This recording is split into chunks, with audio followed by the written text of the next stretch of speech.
Sejam muito bem-vindos, eu sou Paula Leal, estamos começando mais uma edição de Oeste Sem Filtro, programa que vai ao ar de segunda a sexta-feira a partir das 5h45 da tarde. As principais notícias do dia com as análises dos nossos comentaristas. Aqui no estúdio, Silvio Navarro e Flávio Morgenstern. E Ana Paula Henkel de Los Angeles. Guilherme Fiuza e Augusto Nunes estão de férias nessa semana. E em consequência de restrições impostas pelo YouTube, não vamos mais transmitir o Oeste Sem Filtro e demais programas da casa no canal da Oeste. Todos os nossos programas serão transmitidos na plataforma Rumble. O Oeste Sem Filtro também é transmitido na plataforma vimeo.com/Revista Oeste. Então, pessoal, se houver algum problema com o Rumble, o programa segue nesse outro canal.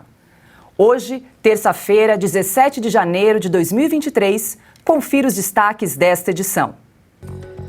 Neto de Lula, de apenas 18 anos, ganha cargo no governo de Sergipe. A nomeação teria sido baseada em critérios técnicos. Ministro do STF, Gilmar Mendes, manda soltar detentas do semiaberto para abrir espaço para presas em manifestações em Brasília. Deputado federal do PL, Sanderson, denuncia ministro da Justiça, Flávio Dino, por prevaricação. Para o parlamentar, houve omissão em relação às invasões do último dia 8. Sanderson é o nosso entrevistado de hoje. Tem muito mais agora nesta edição de Oeste Sem Filtro. A Procuradoria-Geral da República apresentou denúncia contra 39 pessoas suspeitas de envolvimento na invasão e depredação do prédio do Senado Federal no último dia 8. As denúncias foram encaminhadas ontem ao Supremo Tribunal Federal. A PGR enquadrou os denunciados nos crimes de associação criminosa armada, abolição violenta do Estado Democrático de Direito, golpe de Estado, dano e deterioração do patrimônio público tombado. Embora o ministro Alexandre de Moraes tenha apontado a possibilidade de crime de terrorismo, a PGR não denunciou os manifestantes por esse tipo penal. Para começar aqui a nossa rodada de análises e comentários no programa Oeste Sem Filtro, começo com você, dando as boas-vindas a Silvio Navarro e lembrando a nossa audiência a respeito desse assunto que as denúncias foram assinadas pelo subprocurador-geral da República, Carlos Frederico Santos, coordenador do Grupo Estratégico de Combate aos Atos Antidemocráticos, criado na semana passada pelo Procurador-Geral da República, Augusto Aras. E aí, Silvio, também queria te perguntar a respeito da criação desse grupo, né, pelo PGR Augusto Aras. Boa tarde, Paula Leal. Boa tarde para a queridíssima Ana Paula Henkel e o meu amigo Flávio Morgenstern, parceiro de Estúdio Oeste, hoje aqui também no Oeste Sem Filtro. Sobretudo, boa tarde a você que nos acompanha agora pelo Rumble e também pelo nosso site, revistaoeste.com. Veja, Paula, antes de mais nada, queria frisar o seguinte. Tem aí 39 pessoas denunciadas. A gente vai repetir a exaustão que condenamos qualquer tipo de vandalismo, qualquer tipo de depredação de patrimônio público, privado, e mesmo que alguém ache que estaria com uma motivação certa, não tem como chegar ao certo pelo jeito errado. Nós condenamos com veemência qualquer tipo de ato desse tipo que a gente acompanhou no dia 8 de janeiro. Dito isso, agora começam a aparecer as primeiras pessoas que supostamente, pelo menos entendemos, que tem a conduta individualizada dentro dessas acusações. Mas a pergunta inicial de largada que faço é: e as demais? Pessoas que foram levadas para a Papuda, pessoas que foram levadas para a Colmeia, no caso de mulheres. Há uma série de relatos que vêm sendo coletados, repassados por advogados, de que as condições dentro dessas duas unidades prisionais não seriam as mais adequadas, que a tipificação do crime não é clara. E também ressalto aqui uma divergência, e isso já vai se tornando cada vez de forma mais pública, entre os próprios ministros do STF, do Supremo Tribunal Federal, em relação ao crime de terrorismo. O ministro Alexandre de Moraes insiste em afirmar que foram atos terroristas. Inclusive, publicou isso nas redes sociais, na sua conta, no perfil Hoje, por exemplo, no Twitter. Mas não não sabemos se é majoritário esse entendimento na corte, mas seguramente não é total. Então isso já é um alento, porque o crime de terrorismo me parece exagerado nesse caso. Também queria ressaltar aqui, pegando aqui os artigos da própria Constituição. E me alongando só um pouquinho, Paula, para lembrar que em diversos casos essas prisões deveriam ter sido relaxadas, né? Então, trago aqui, por exemplo, uma manifestação. Veja, olha, a principal razão da audiência de custódia é a verificação de requisitos legais e constitucionais da prisão em flagrante delito. E cito o artigo 310, caput 1 do Código de Processo Penal. Se não tem tais requisitos, se não há os mínimos elementos de materialidade e probatórios, ela necessariamente deve ser relaxada, o que é uma das garantias fundamentais do cidadão no artigo 5º da Constituição Federal. Portanto, ao que parece, passada aí mais de uma semana, e muita gente que ainda está presa de forma abusiva e ilegal. E os nomes dos 39 denunciados não foram divulgados e o inquérito corre sob sigilo. Quero dar boa noite, boa tarde ainda, né? Ana Paula Henkel, direto de Los Angeles. Boa noite para vocês no Brasil, né? Boa noite, Paula, craque Silvio Navarro, querido Flávio, e um beijo ao Fiuza, ao mestre Augusto Nunes, merecidas férias, bom descanso e boa noite à nossa audiência maravilhosa. O que o Silvio trouxe é muito importante porque existe uma narrativa aí, e me perdoem o francês, né? Eu vou usar a palavra que é o que está aí, uma narrativa porca de atos terroristas. Inclusive tem militantes da imprensa, eu não diria nem jornalistas, mas militantes da imprensa colocando ali, fazendo um jogo de palavras para que o que aconteceu, e como o Silvio muito bem disse, todos os disclaimers feitos, aqui nós vamos sempre condenar violência de qualquer maneira, principalmente com dano ao patrimônio público, patrimônio privado, às instituições, à nossa democracia, enfim.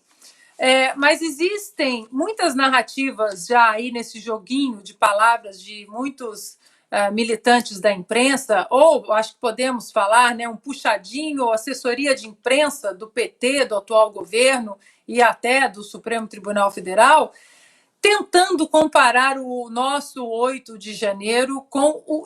Não falo nem Capitólio mais, tentando comparar com o 11 de setembro, com o 9/11, terrorismo,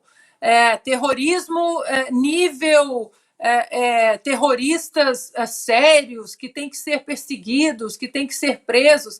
Inclusive, gente falando, tuitando o seguinte: vamos prender logo esses bolsonaristas, fascistas e terroristas para que a gente possa, inclusive, criticar algumas ações do governo. Peraí, como assim prender de ofício? Agora é moda prender de ofício, né?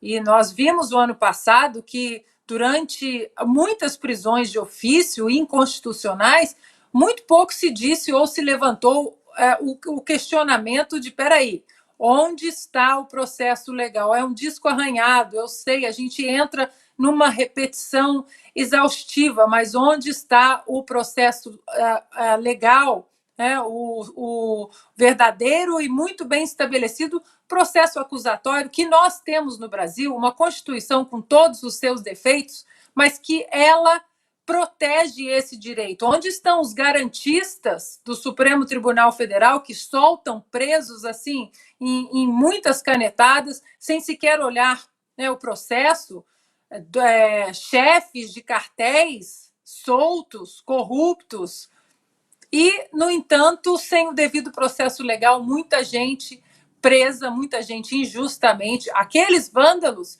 esses tudo bem, que continuem aí na prisão preventiva, se foram pegos cometendo atos ilícitos de vandalismo e violência, tem mais é que ficar preso mesmo.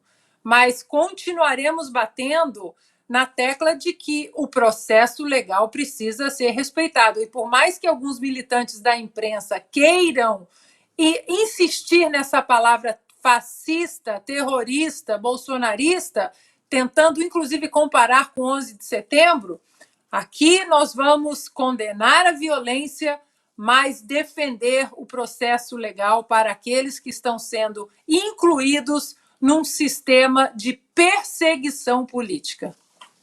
Boa noite, Flávio Morgan. Só para a gente relembrar, a PGR então apresentou denúncia contra 39 suspeitos no envolvimento da invasão ao prédio do Senado em Brasília e enquadrou então os denunciados nos crimes de associação criminosa armada, abolição violenta do Estado Democrático de Direito, golpe de Estado, dano e deterioração do patrimônio público tombado. O crime de terrorismo então ficou de fora dessa denúncia da PGR. Boa noite a todos, boa tarde ainda, né? Paula, Ana Paula, Ladies First, meu amigo Silvio aqui, toda a nossa audiência, felizes aqui no Rumble. Acho que nós estamos fazendo os donos do Rumble ficarem meio assustados com o Brasil, assim, de repente, que tem um monte de brasileiro aparecendo, de repente, neste Rumble aqui. E nós viemos realmente tomar aqui, com calma, STF, tomar aqui pacificamente, com toda a ordem aqui, esta plataforma maravilhosa para a gente poder falar com toda a nossa audiência.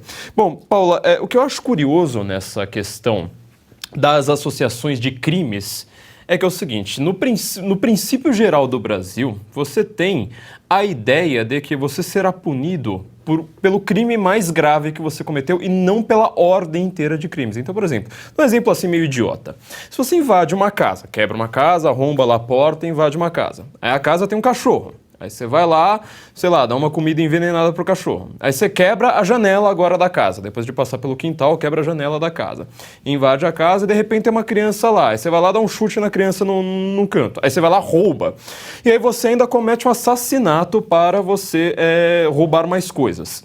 Você vai ser punido provavelmente pelo assassinato, não pela essa série interminável de crimes que foram cometidos. Esse é o entendimento comum do garantismo penal brasileiro, ou seja, você será punido pelo maior crime.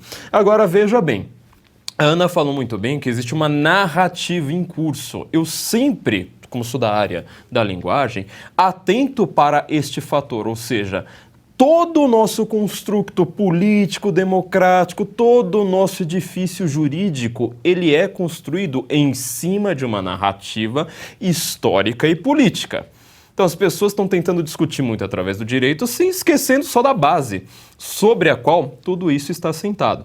A grande verdade é que existe uma narrativa óbvia de você tentar associar tudo o que for feito contra o PT ao Capitólio, à extrema-direita, ao nazismo, toda aquela papagaiada que a gente já conhece.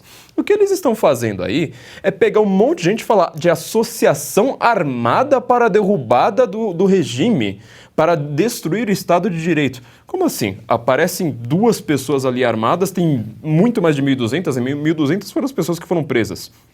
Tinha muito mais do que isso ali, e você está dizendo que existe uma associação armada, que essas pessoas querem abolir o Estado de Direito. Eu não vi ninguém ali, vou ter de repetir isso mais uma vez, ninguém ali dizendo, olha, não podemos ter uma democracia, queremos ter uma ditadura. Queremos abolir um dos poderes da República. Isso eu vi nos últimos 4 anos com o Poder Executivo. Queremos, por exemplo, destruir o processo penal. Parece até que eles querem montar um inquérito para sair investigando as pessoas sem o devido processo legal, sem acesso dos advogados aos autos, querendo julgar, investigar e serem supostas vítimas ao mesmo tempo. Dá a impressão que essas pessoas estão querendo fazer isso. Na verdade, isso é tudo uma narrativa antidemocrática. Eu vou ter que usar exatamente este termo. Esta narrativa que está sendo feita sobre os prisioneiros políticos no Brasil é uma narrativa antidemocrática. Quer complementar, Silvio? Muito rapidamente, porque o Flávio faz aqui uma brilhante análise do ponto de vista da linguagem, ele é especialista nisso, mas eu queria trazer a letra da lei. E a Ana também faz isso muito bem com frequência. A lei antiterrorismo não é aplicada para manifestações políticas. Eu vou ler aqui um trecho na sequência. E ela justamente foi redigida desta forma, porque em 2016, quando a Lei 13.260 foi constituída no Congresso Nacional, por causa da pressão internacional na época da Olimpíada, a esquerda teve medo que o MST e os seus satélites e os seus braços, sejam urbanos ou rural, fossem criminalizados.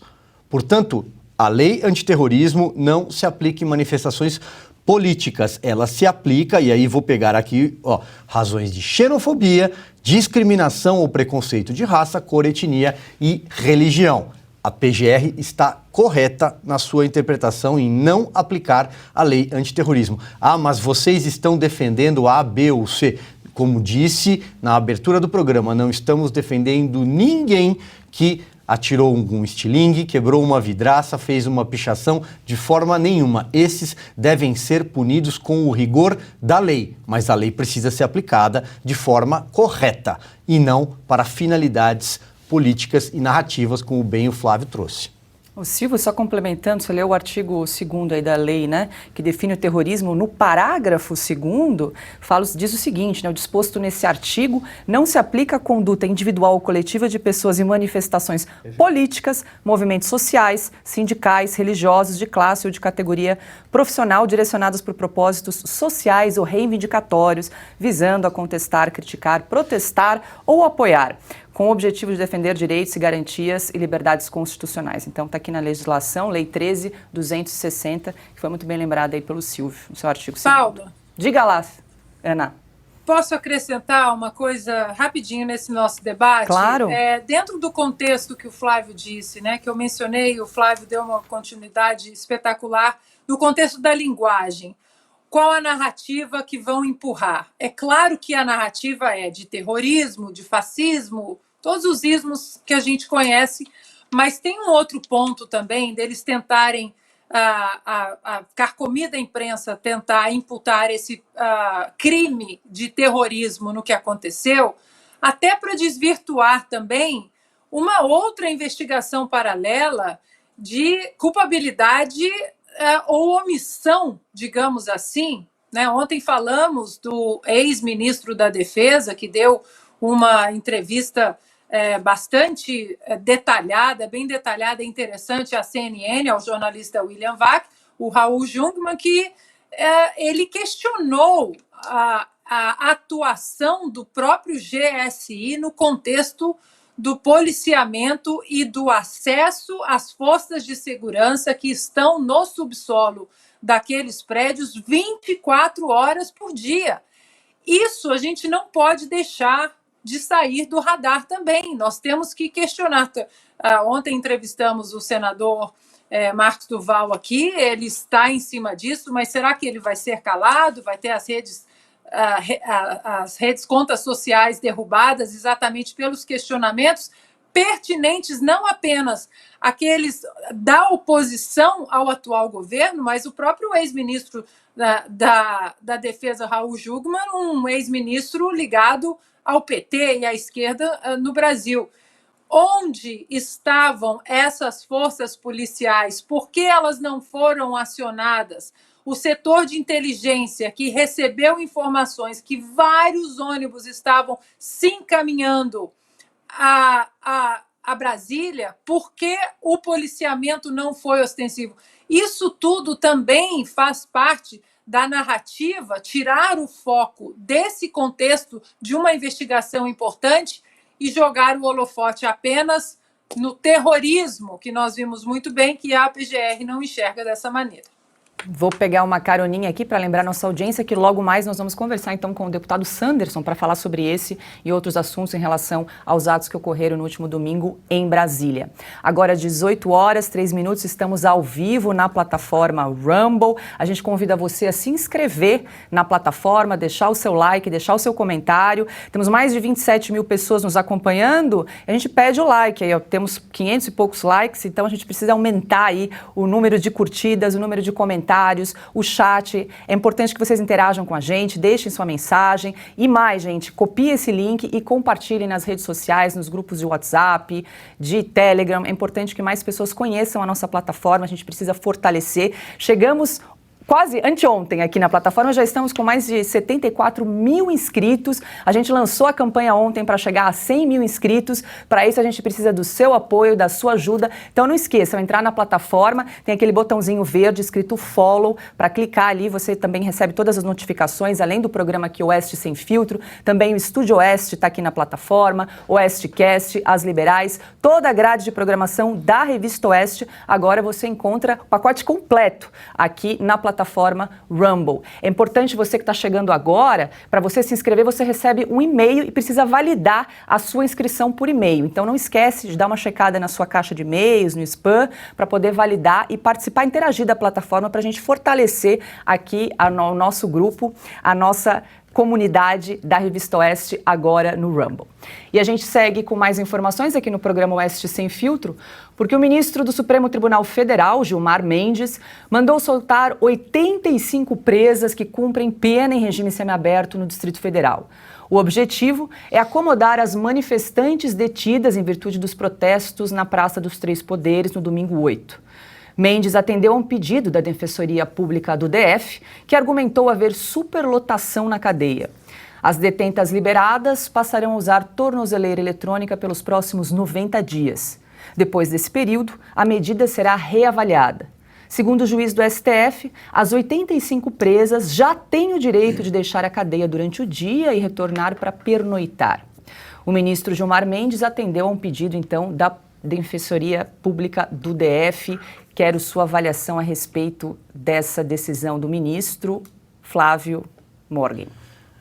É difícil fazer uma avaliação assim em paz, né, de um ministro do STF sem ter medo de fazer qualquer comentário. Primeira coisa que eu quero dizer é que eu acho o Gilmar Mendes um grande gênio, uma das pessoas mais inteligentes do Brasil, não falo isso com nenhuma ironia. Eu tenho minhas discordâncias do Gilmar Mendes, mas isso não significa que eu não percebo quanto que ele entende do direito. Ele é da escola alemã do direito, mas eu acho que há um fator que deve acender as nossas anteninhas de vinil aqui, sabe? Aquele bibibi acionando a presença de perigo, que é o seguinte: todo esse garantismo para presas que já estão no semiaberto, eu não sei se outros países do mundo têm esse conceito, né, de semiaberto. O Brasil tem até o conceito de prisão em aberto, eu não entendo exatamente, né? É uma prisão que você não está na prisão. Tentar explicar o gosto da jabuticaba para um estrangeiro é muito esquisito, né? Mas o Brasil tem dessas coisas. Ele está lá falando, olha, já que essas presas já estão indo para a cadeia só para pernoitar, então libere espaço. Só que o meu medo é que todo o garantismo, esse foi sempre o meu ponto, todo o garantismo, ele vem com um punitivismo extremamente exagerado logo por trás. Porque agora nós vamos colocar essas pessoas, né, mulheres principalmente, que estavam nestes atos que estão sendo chamados de antidemocráticos.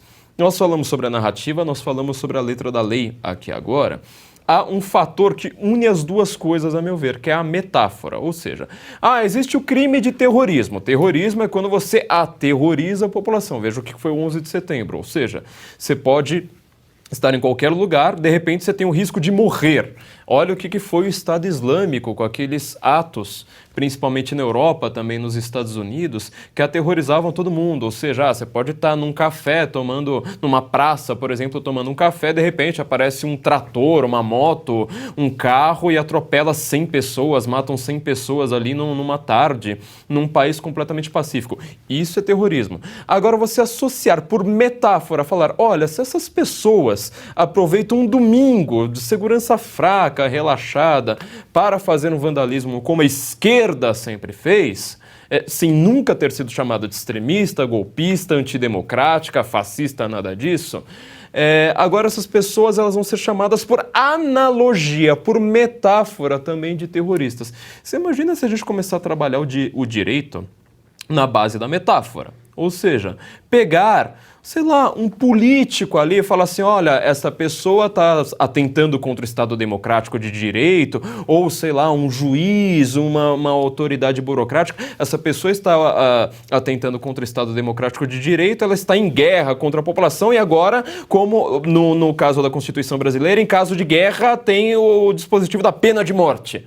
Você reparou o tamanho do perigo do que a gente está falando? Com toda a naturalidade, ou seja, as pessoas estão falando isso o tempo todo, com toda a naturalidade. Isso é um perigo muito grande. Eu quero até comentar que eu escrevi um livro de 560 páginas para criticar manifestações que são baseadas nesta massa que toma prédios públicos, que comete vandalismo. Inclusive, eu comento exatamente desses prédios em 2013, né? Ministério da Justiça, Itamaraty, por que estavam cercando o Congresso e falando, isso é um perigo. Mesmo quando eu concordo com a pauta, isso é um perigo muito grande. Então, não venha querer dizer que nós estamos defendendo. Eu coloquei na Revista Oeste, né, ontem, o artigo Vandalismo é tão condenável quanto autoritarismo e campo de concentração. É exatamente este meu medo. Eu tenho muito menos medo de uma meia dúzia de tias do Zap e de, infelizmente, né, muitos vândalos que estavam ali, gente que tem uma... Você vê que tem uma índole ali que não bate exatamente com manifestações que passaram meses completamente pacíficas. Eu tenho muito menos medo disso do que do autoritarismo que vem em resposta. E aí, Ana, eu fico curiosa para saber os crimes que essas detentas aí que estão sendo soltas cometeram, né, para abrir espaço para os manifestantes. Você não fica curiosa como eu vou explicar isso aqui nos Estados Unidos, não? Pois é, que complicado, né? Eu não sei o que falar hoje, né? Vou explicar o quê? Não, eles vão liberar alguns lugares na prisão, na cadeia, para que as tias do Zap fiquem presas sem o processo legal. Não, mas elas foram condenadas, então, pelos... Não, ainda não foram condenadas, não foram julgadas, não tiveram ampla defesa, muitos advogados têm acesso ao inquérito, sem acesso às próprias pessoas. Então, é complicado, né, explicar isso tudo. Por isso que eu quero enaltecer mais uma vez aqui o jornalista americano, com todas as diferenças que eu tenho, diferenças políticas, diferenças ideológicas, até do jornalista americano Glenn Greenwald, que durante um tempo no Brasil ele ajudou a implodir a Lava Jato, digamos assim. Essa é a minha opinião, tem gente que discorda de mim, mesmo não concordando com o Glenn o tempo todo. Mas o Glenn, ele teve um ato de muita coragem a semana passada, fez uma live no seu canal aqui no Rumble também, ele também está censurado, parece que censurado no YouTube, e fez uma live em inglês para o público americano e para o público, né, no mundo que fala inglês, sobre o perigo do estado de exceção que nós estamos vivendo no Brasil, com um judiciário sem limites, com um judiciário que não está respeitando a Constituição, né? Ele até fala do Nicolas e de outras pessoas, outros parlamentares que tiveram as redes sociais derrubadas, fala que discorda deles veementemente nas políticas, nas ideias, enfim, mas que ele está com certo receio desse Estado totalitário. E hoje nós vimos, né, que todo dia é um novo dia em relação a um absurdo quando vem do judiciário. E a pergunta que todo brasileiro se faz hoje é: quem vai parar? Não é parar o judiciário, não é ir contra o judiciário, mas contra inconstitucionalidades, absurdos e a favor da nossa Constituição. Esse é que é o ponto máximo. Ninguém está contra, mas a favor da nossa Constituição, que foi totalmente vilipendiada, desmembrada, estuprada, rasgada, assassinada, e agora os pedacinhos estão sendo enterrados aos poucos. Agora 18h13. O senador eleito Rogério Marinho, do PL, está com dificuldade para cumprir a agenda de viagens pelo Brasil para pedir votos para sua candidatura à presidência do Senado. O Partido Liberal confirmou ontem a candidatura do parlamentar. Hoje, por exemplo, Marinho desembarcou em Mato Grosso. No entanto, o bloqueio das contas do PL, determinado pelo presidente do Tribunal Superior Eleitoral, o ministro Alexandre de Moraes, está atrapalhando a campanha do ex-ministro do Desenvolvimento Regional do governo de Bolsonaro. Vou recorrer a Silvio Navarro aqui para a gente lembrar que o bloqueio foi feito em novembro do ano passado para o pagamento de uma multa de quase 23 milhões de reais. A decisão mantida, então, pelo plenário do TSE foi tomada depois do PL pedir uma verificação do resultado do segundo turno das eleições no final do ano passado. Não vou entrar aqui no mérito, Paula, por razões óbvias, né, do por que foi feita, por que foi imposta a multa, mas me parece uma cifra desproporcional. Acho que a gente já falou isso aqui em outros programas. É um valor que restringe as atividades partidárias, causa dificuldades. O senador Rogério Marinho foi, inclusive, entrevistado aqui na semana passada. Sua candidatura foi bancada pelo presidente do PL, Valdemar Costa Neto. Isso foi divulgado, inclusive, nas redes sociais ontem e hoje. E ele se apresenta numa disputa que será muito dura contra o atual presidente do Senado, Rodrigo Pacheco, que busca a reeleição. Também temos aí, nesse xadrez, a presença do senador Eduardo Girão, do Ceará, que também se lança candidato à presidência, e são dois candidatos, como eu disse agora há pouco, de oposição ao projeto de permanecer na cadeira do Rodrigo Pacheco.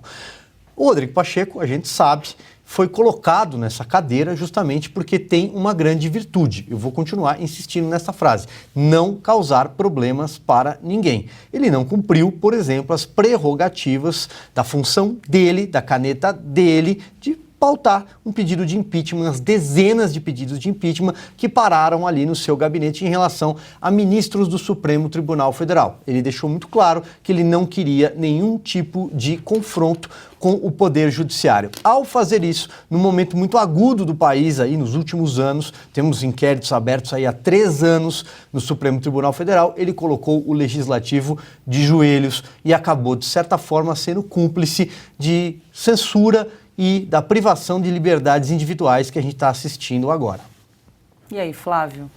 Senador, então, eleito Rogério Marinho, candidato à presidência do Senado. Lembrando que dia 1º de fevereiro tem eleição aí para a presidência do Senado, agora com dificuldade de fazer campanha em razão aí desse bloqueio de contas do partido. Eu acho perigosíssimo, na verdade, quando você tem um jogo de futebol e você vê que o juiz está marcando muito mais gol do que todos os outros. E eu sempre lembro daquela cena do juiz do jogo de futebol chegando e toda a torcida está aplaudindo o juiz. Ela não aplaude o artilheiro, não aplaude o goleiro, não aplaude ninguém. Ela aplaude o juiz, né? Quando o juiz chega lá e fala: nossa, agora o juiz chegou. Finalmente temos esse juiz, agora com esse juiz a gente vai ganhar o jogo. Eu estou vendo muitas vezes todo o sistema se protegendo, uma proteção mútua do estamento burocrático brasileiro, no qual o legislativo protege o judiciário, agora também eles vão ter proteção mútua do executivo, e isso, na verdade, ao invés de ser uma harmonia, ao invés de ser aquela festa da democracia, ao invés de ser algo belo, na verdade é algo extremamente perigoso. Eu lembro alguns dias, logo depois do fatídico 8 de janeiro, que vamos ser honestos, tá? A gente precisa sempre deixar isso bem claro. No dia 8 de janeiro, a esquerda não estava, eu estou com medo pela democracia, nossa, talvez o Estado Democrático de Direito esteja em risco. Eles estavam soltando fogos, comendo lagostas caríssimas de champanhes caríssimos, porque eles finalmente tiveram a narrativa para colocar toda a censura que eles sempre sonharam em colocar. E aí eu vi uma frase deste grande senador que está aí agora, né, no poder e querendo a reeleição, dizendo: o judiciário, o executivo e o legislativo estão mais unidos do que nunca pela democracia brasileira. Essa frase é uma das frases mais contraditórias que eu já vi no Brasil recente. Olha que nós temos frases como abaixo de Deus apenas o STF, eu vou transformar esse país numa democracia e quem não quiser eu prendo e arrebento e assim por diante. Olha, se você tem todos os poderes unidos, você não tem divisão de poder. Então, qual que é a diferença disso para uma ditadura? É dificílimo explicar, é só você colocar isso aí em perspectiva, porque a nossa liberdade política exige justamente uma discordância entre esses poderes, uma mútua vigília, um olharzinho de desconfiança, e esses poderes estão dizendo claramente: olha, nós vamos nos proteger. Aqui nós estamos vendo o resultado disso, ou seja, um senador, o Rogério Marinho, que ele é justamente uma das pessoas mais desejadas pelos brasileiros para estar na cadeira da presidência do Senado, ele não pode, porque de repente apareceu uma ordem judicial, ele tem que calar a boca, ele está lá totalmente complicado, e você sabe que alguém cujo nome eu não vou citar, na verdade são algumas pessoas cujo nome eu não vou citar, querem muito que o Rogério Marinho não chegue à presidência do Senado, porque, como disse aqui o Silvio, o senhor Pacheco, ele não causa problemas. Talvez o Rogério Marinho fosse justamente uma pessoa para ter, de novo, harmonia entre os poderes, mútua vigília entre os poderes no Brasil. O deputado federal Sanderson, do PL do Rio Grande do Sul, denunciou o ministro da Justiça e da Segurança Pública, Flávio Dino, por crime de prevaricação.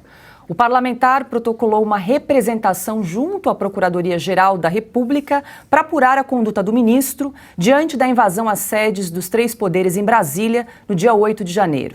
Segundo o documento, a Agência Brasileira de Investigação, a ABIN, teria informado o ministro do risco iminente de ataques públicos no dia anterior às invasões. Sobre esse e outros assuntos, nós vamos conversar com o deputado Sanderson, porque agora é hora de entrevista aqui no Oeste Sem Filtro.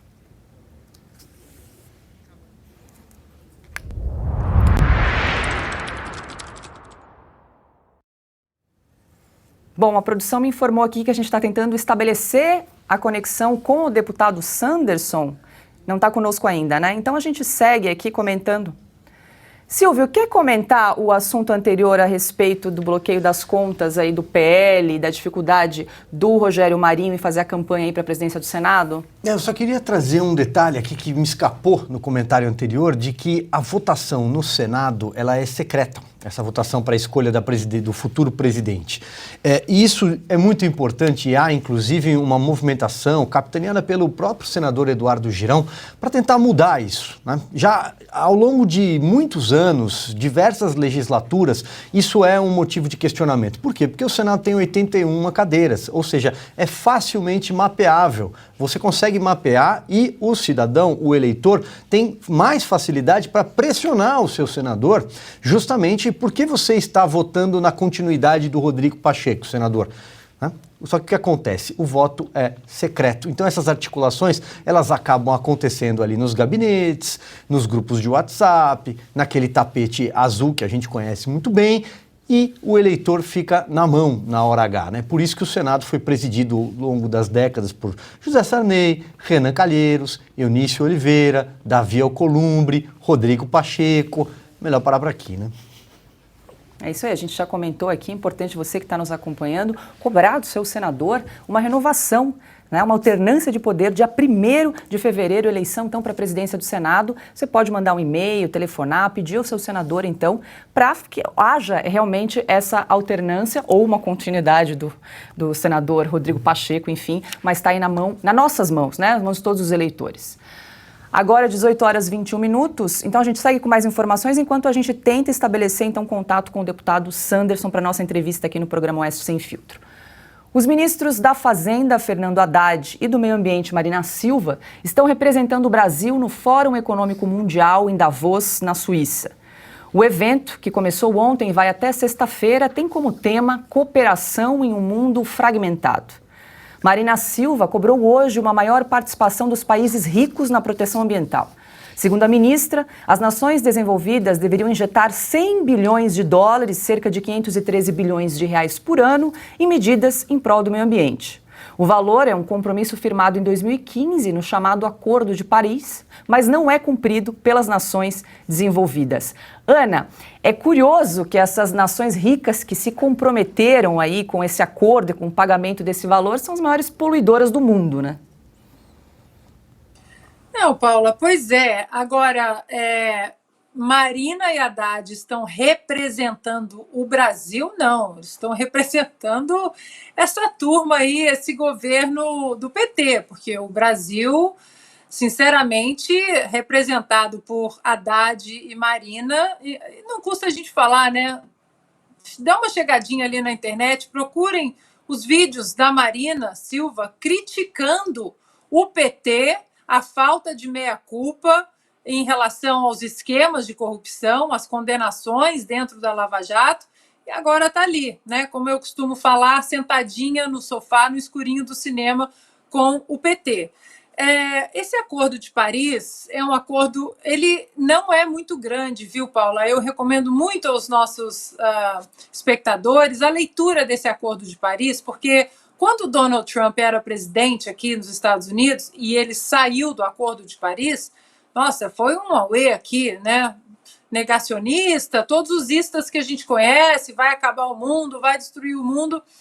E, curiosamente, o meu filho chegou em casa, ele ainda estava estudando aqui na high school, né, que é o ensino médio no Brasil, e chegou em casa e disse, mãe, você sabe alguma coisa do Acordo de Paris? Porque hoje lá na escola foi um alvoroço que o mundo vai acabar porque o Trump saiu do Acordo de Paris.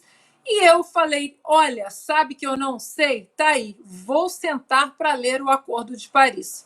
Sentei e li o Acordo de Paris, mais ou menos 27, 28, 29, no máximo 30 páginas, E quando você lê o Acordo de Paris, Paula, Silvio e Flávio, você fica absolutamente chocado com o que está escrito ali. Primeiro que os tais países ricos, eles têm que destinar uma infinidade de recursos financeiros, como a Marina está pedindo, para países como Venezuela, como Índia, e sem a menor accountability. Você não pode nem checar no que esses países vão usar esses recursos colocados, que seriam colocados por esses países ricos. Isso tudo para ajudar o planeta no final de 2000 e alguma coisa, daqui a 50 anos, a diminuir a temperatura, etc. Tudo isso num contexto que não é uma unanimidade entre os cientistas do meio ambiente. Não é unanimidade. Essa história do aquecimento global é feito majoritariamente pelas mãos do homem. Isso não é um consenso. Recomendo muito também a nossa audiência maravilhosa a ler Michael Schellenberger. Ele tem um livro publicado no Brasil, já que foi traduzido para o português, que se chama Apocalipse Nunca, se eu não me engano. Está tudo ali. Ele, que é um ambientalista sério aqui nos Estados Unidos, ele explica de maneira muito didática essa histeria. E para finalizar, Paula, curioso que as pessoas falam tanto do pulmão do mundo e colocam a Amazônia nessa frase, parece que fugiram ali das aulas de quinta série, né? Os pulmões do mundo não são a Amazônia e suas florestas, mas os oceanos, eles são os pulmões do mundo. E aí você pergunta, quais são os rios que mais poluem os oceanos no mundo?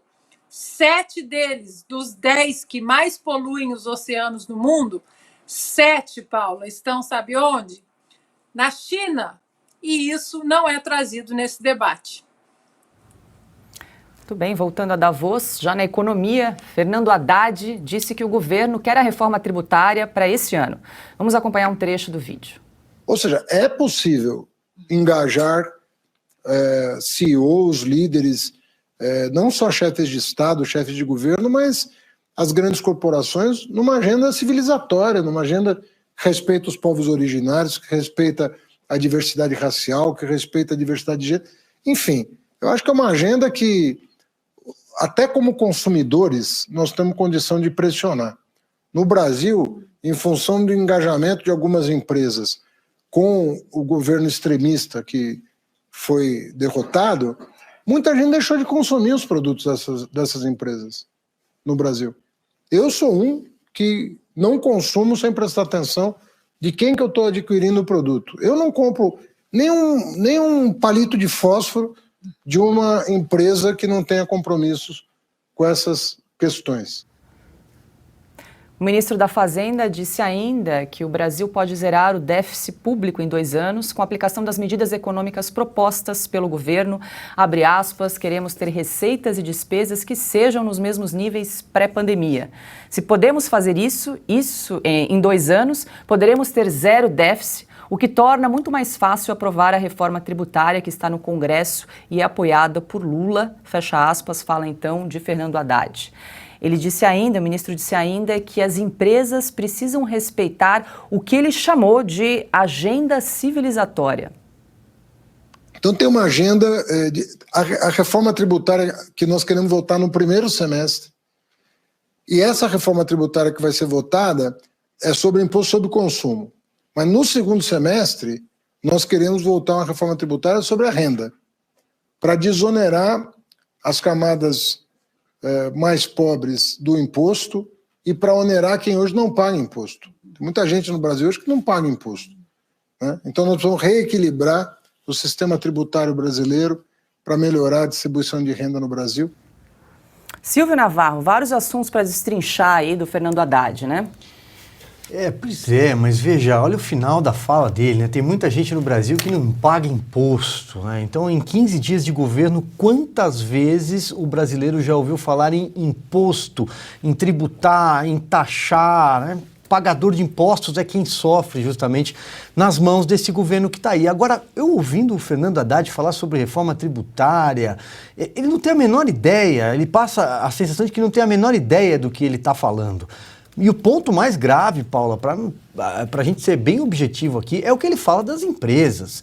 Ele está recomendando que os brasileiros não comprem e não consumam produtos de determinadas empresas, porque na visão dele, ou na avaliação dele, se essas empresas em algum momento apoiaram, por exemplo, o presidente Jair Bolsonaro, o governo anterior, ou se elas não têm ali uma agenda ESG, ou se elas não são empresas com uma agenda progressista, beautiful people, você não deve comprar, não deve consumir produtos. Ou seja, ele está indo contra quem produz, ele está indo contra quem emprega. E aí eu vou te dar um exemplo aqui que pouco antes desse programa eu estava recolhendo dados, por exemplo, da plataforma Layoffs. Em 15 dias de governo Lula, nos primeiros 16, 15 dias, somente as empresas de tecnologia, né, demitiram 24 mil pessoas. Isso está praticamente 1,5, 1,6, 1.500 pessoas por dia. Temos, por exemplo, a notícia da CVC, que é muito conhecida, demitiu 5% do seu quadro agora, na semana passada.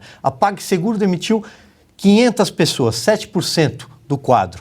A Riachuelo, 2.000 funcionários, fechou ali, vai fechar a planta, a fábrica em Fortaleza, que é uma das principais plantas da Riachuelo. Isso para citar 3, 4 empresas. Veja, esse universo deve ser muito maior. O que acontece é que o governo do PT não percebe que o empregador, ele está lá, ele paga os seus próprios impostos, ele é responsável por vidas. E o Fernando Haddad quer taxar essas pessoas. Então, a gente vai continuar aqui mostrando, programa a programa, trazendo números sobre o desastre na economia que é esse governo do PT. Já começou a programar, inclusive antes de assumir o cargo. Porque, veja, num dado momento desse discurso dele lá em Davos, na sequência nós vamos voltar ao tema para falar um pouco também sobre ambientalismo, Marina Silva e coisa e tal. Ele fala em austeridade fiscal. Esse foi um governo que chegou colocando o pé na porta com uma PEC da gastança para justamente furar o teto de gastos em 170 bilhões, um cheque em branco para gastar, ou seja, contra a âncora fiscal do Brasil. Isso em 16 dias, Paulo, e nós vamos continuar trazendo aqui inflação, juros, as projeções de juros já subindo mais de 1% em 16 dias. Vou repisar esse dado. E aí, Flávio Morgan? Então, Fernando Haddad falando em boicote a algumas empresas brasileiras, falando que muita gente não paga imposto no Brasil, falando então de uma possível reforma tributária aí para esse ano, né? Dividida em duas partes. Olha, quando a gente fala em Fernando Haddad e Marina Silva, a gente está sempre segurando um pouco o riso, né? Porque nem a esquerda leva nenhuma dessas personalidades muito a sério. Aliás, a Marina Silva, ela ficou em terceiro lugar no Acre quando ela concorreu a primeira vez à presidência. O Fernando Haddad foi a primeira pessoa na história de São Paulo que não conseguiu se reeleger sendo o dono da máquina, né? Estava cuidando ali da máquina em primeiro turno, não é porque todo mundo estava adorando o Dória, não, pelo contrário, estava todo mundo querendo se livrar do Haddad com toda a rapidez possível, nunca mais conseguiu ganhar nenhuma eleição no qual disputou, e como disse a Ana, né, eles não estão lá para representar o Brasil, eles estão lá para representar o PT. E aí eu acho curioso também uma fala dele, né, que ele falou sobre povos originários, né, agora estão querendo que a gente não diga mais a palavra índio. Eu, como descendente de indígenas, né, como eles querem dizer agora, eu não me ofendo nem um pouquinho com a palavra índio, e quero lembrar eles que indígena também lembra indigente, né, da mesma raiz, quer dizer, até nessa reconstrução aí da linguagem, eles acabam cometendo, se escorregando aí, falando umas bobagens bem maiores do que eles estão tentando corrigir. Mas quando ele fala em povos originários, ele acaba demonstrando o que, de fato, ele e Marina Silva foram representar no Fórum Econômico Mundial, num dos lugares mais ricos do mundo, que é Davos, na Suíça, né? Lugar lá onde passou a Montanha Mágica do Thomas Mann, um lugar extremamente chique, só para alta elite, né? Todo mundo chegando naqueles seus jatinhos que gastam combustível fóssil lá à vontade para eles. Eles, na verdade, estão querendo só mostrar que, olha, o Brasil é um país exótico, não vamos levar o Brasil muito a sério, não, vamos deixar esse pessoal falando esse tipo de bobagem aí, porque aí a gente mostra que a gente tem alguma preocupação com os povos originários do Brasil. Já que eu estou falando de literatura, né, a Ana também citou um livro Aí eu quero dar uma dica aqui para vocês, né? Você lembra, por exemplo, quando o Emmanuel Macron, ele resolveu reclamar do Brasil, né? Começar a falar, não, mas olha, veja bem, a Amazônia tá pegando fogo, o Pantanal tá pegando fogo, daqui a pouco ele falava de Pantanal e Amazônia como se fosse a mesma coisa, né? Dá a impressão que esse pessoal falando de aquecimento global não dorme pensando em floresta, em bichinho, né? As girafas do Amazonas, como ficou o meme famoso. Na verdade, a grande questão era o seguinte, pega o livro que saiu recentemente, né, Serotonina, não o último, o penúltimo, do maior escritor francês de hoje, o Michel Houellebecq. Ele começa logo no começo do livro falando de uma coisa que o brasileiro não conhece, que é o acordo Mercosul-União Europeia. Um livro de literatura falando disso. Ele falando, olha, na hora que você, um francês, pegar o que é, sei lá, uma tâmara da Argentina, o mercado da Argentina vai pro buraco, porque vai todo mundo preferir da América do Sul. Você imagina quando os franceses conhecerem as uvas brasileiras, até o mercado de vinho hiperpoderoso francês, vai ter uma revolução gigantesca. E o Emmanuel Macron percebeu que justamente isso iria favorecer o discurso da Le Pen, que a Le Pen ela é contra esses encontros fechados como é o Fórum Econômico Mundial, onde tudo é decidido por uma cabalinha de 20 pessoas a portas fechadas e depois o mundo inteiro tem que obedecer como se fosse uma decisão de todo o planeta, sendo que a gente nem sabe, né, como a Ana mostrou aí, a gente nem sabe o que esses caras decidiram. Então ele começou a falar, olha, veja bem, eu não vou assinar um acordo que estava há 20 anos sendo planejado, porque, olha, o Pantanal tá pegando fogo, como eu não quero ver lá, sei lá, os elefantes do Pantanal pegando fogo, então eu não vou assinar esse acordo que estava há 20 anos sendo planejado. A mídia brasileira, que nada entende disso, vai lá, aplaude e fala, tá vendo, Emmanuel Macron tem preocupação com o meio ambiente, o Bolsonaro, a direita, não. Você acredita nisso? Vamos ter um pouquinho mais de dignidade e olhar para o nosso país com seriedade, porque esse pessoal não olha para a gente com seriedade. Eles olham para a gente como se nós fôssemos simplesmente os Tarzans falando alguma coisa engraçadinha por lá. Pessoal, vou pedir licença aqui aos meus colegas, a gente volta depois ao assunto da Voz, Fernando Haddad, Marina Silva, enfim, mas agora a gente conseguiu restabelecer contato então com o nosso entrevistado, o deputado Sanderson, do PL. Boa noite, deputado, o senhor está me ouvindo bem? Acho que travou a conexão. Puxa. Bom, a gente vai seguindo aqui. Boa noite. Boa noite, deputado. Bom, a gente está com um probleminha de conexão. E aí depois a gente volta. Só lembrando a você que está chegando agora, Augusto Nunes, Guilherme Fiuza estão de férias nesta semana, retornam na semana que vem. Estamos hoje em companhia de Silvio Navarro, Flávio Morgan e Ana Paula Henkel. Estamos ao vivo na plataforma Rumble. Ia falar do Vimeo, também estamos no Vimeo, mas estamos aqui no Rumble, mais de 40 mil pessoas nos assistem. A gente pede a você que está acompanhando, copie o link e compartilha nas redes sociais, compartilha nos grupos de WhatsApp, de Telegram. É importante que mais pessoas conheçam a plataforma para a gente fortalecer aqui a nossa comunidade da Revista Oeste. Lembrando mais uma vez que além aqui do programa Oeste Sem Filtro, também temos o Estúdio Oeste, que é comandado pelo Silvio Navarro, está aqui na plataforma, o Oestecast, que é o podcast do grande Dagomir Marquesi, e também As Liberais, que é apresentado por mim e pela diretora de redação aqui da Revista Oeste, Branca Nunes. Então você não pode perder, deixa o seu like e se inscreva, é aquele botão verde escrito follow para você se inscrever aqui no canal, receber todas as notificações e acompanhar toda a programação da Revista Oeste. Lembrando a você também que o nosso site, revistaoeste.com, continua a todo vapor com as informações, as principais notícias do dia de política e economia no site da Revista Oeste para você conferir. E claro, o nosso carro-chefe, não posso deixar de falar, nossa revista digital vai ao ar toda sexta-feira com conteúdo inédito dos melhores jornalistas do Brasil. Sempre importante frisar aqui, Augusto Nunes, Ana Paula Henkel, J.R. Guzzo, Silvio Navarro, Flávio Morgan escreve pra gente também, Roberto Mota, Evaristo de Miranda, Frank Furedi, lembre, me ajudem, gente, General Vilas Boas, quem mais temos aqui? Brandon Neal.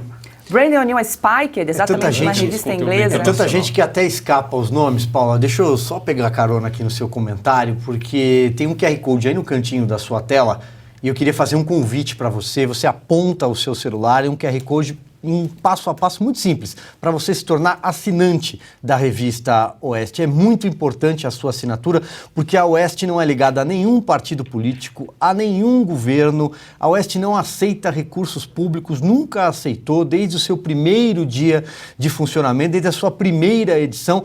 E a sua assinatura, além, evidentemente, de você ter acesso a todo esse conteúdo que a Paula elencou aqui, esse catálogo de grandes colunistas e reportagens exclusivas, sempre na sexta-feira pela manhã, você também apoia o conteúdo em vídeo, apoia este programa.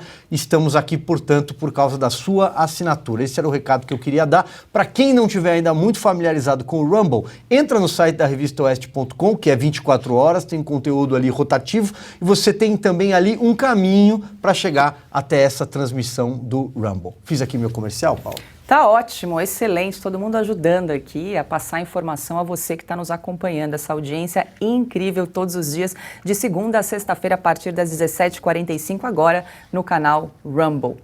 Bom, e a gente vai tentar restabelecer conexão mais uma vez com o deputado Sanderson do PL. Boa noite, deputado. O senhor está me ouvindo bem?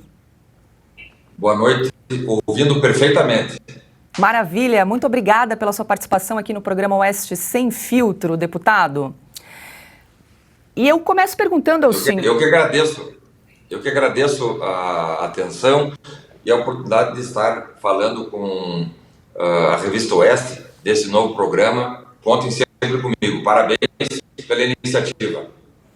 Obrigada. Deputado, eu quero começar perguntando, gostaria da sua avaliação em relação à prisão do ex-secretário de Segurança Pública do Distrito Federal, Anderson Torres.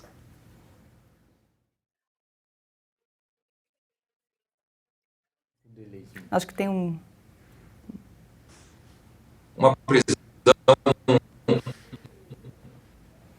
exagerada, desnecessária. Ouvi bem. Conseguiu ouvir? Está copiando? Está me ouvindo? Sim. Alô, está me ouvindo? A gente está com um probleminha de conexão com o deputado. A gente vai fazer mais uma última tentativa aqui. Enquanto isso, a gente continua com mais informações no programa Oeste Sem Filtro. Como eu prometi, a gente vai voltar ao tema Davos, ambientalismo, para trazer uma informação aí nova ao programa. Porque a ativista sueca, Greta Thunberg, foi detida durante um protesto contra a demolição de uma vila na Alemanha. Só que essa vila está sendo derrubada para obras de expansão de uma mina de carvão mineral. As atividades de mineração devem ser retomadas nos próximos meses. Isso para atender à demanda energética. A Europa passa por uma crise de abastecimento depois da invasão à Rússia, o que coloca muitas vidas em risco. Greta e outros manifestantes foram retirados, principalmente por se tratar, então, de uma região perigosa. Silvio Navarro, você queria comentar a respeito de ambientalismo, Marina Silva, agora a gente adiciona aí o ingrediente Greta Thunberg aí na conversa. Tenta falar sem rir, vai. Veja, a Greta, ela apareceu, né? Quando tem esse tipo de evento, ela geralmente aparece, tenta chamar a atenção. Acho que a gente tem até imagens, Paula, para exibir sobre o momento da prisão dela. Ela está com um semblante ali, você vai observar agora, olha lá, literalmente conseguiu o que queria. Ela foi lá para justamente conseguir uma cena como essa, chamar a atenção. Esse é o esporte dela, é isso que ela faz da vida.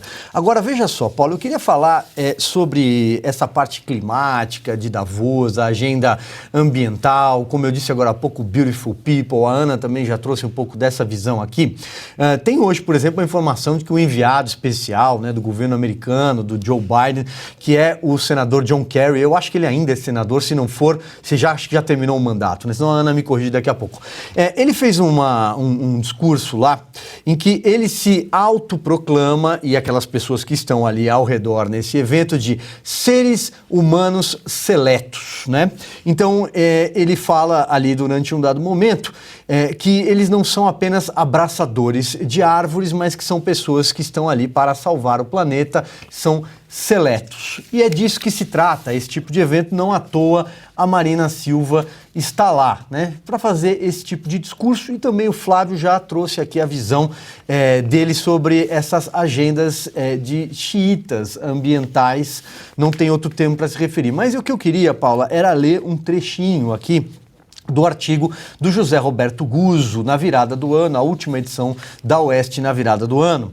É um artigo primoroso que trata desse tema intitulado A Mentira da Mudança do Clima. Para não ser cancelado, proibido de expor as suas ideias ou simplesmente manter o seu emprego, o cientista do século XXI tem de obedecer cegamente à religião da ciência progressista. E aqui peço licença para ler um breve trecho. Esse artigo já está, inclusive, aberto no site da revistaoeste.com. Era um conteúdo para nossos assinantes, mas depois foi aberto. Portanto, se você tiver curiosidade em ler o artigo inteiro, vale muito a pena a leitura. Abre aspas aqui. A ciência diante da qual se ajoelham hoje bilionários, devotos amadores do meio ambiente e devotos profissionais que ganham a vida em universidades, centros de pesquisa, empresas sustentáveis e agências reguladoras é, acima de tudo, totalitária. Ela decreta em seus comitês, burocracias e igrejinhas que alguma coisa é assim ou assado. A partir daí, obrigatoriamente, essa coisa tem de ser assim ou assado. Foi eliminada simplesmente a pergunta mais fundamental da ciência desde que o homem adquiriu a capacidade de utilizar o seu cérebro para pensar. O que é isso? Ou, de outra forma, por que isso é assim? Nada se mais pode dizer. Não tenho certeza de que tal coisa é assim, gostaria de observar os fatos objetivamente, mas de outro ponto de vista, verificar se chego a alguma conclusão diferente da que é aceita neste momento, ou seja, estão banidas a dúvida, a curiosidade, a investigação física, a discussão livre, a troca de ideias e os demais princípios fundamentais que fizeram a ciência evoluir da descoberta da roda até o que é hoje. Em vez de verdade científica, o que se tem agora é fé. E pior do que isso, a obrigação de ter fé.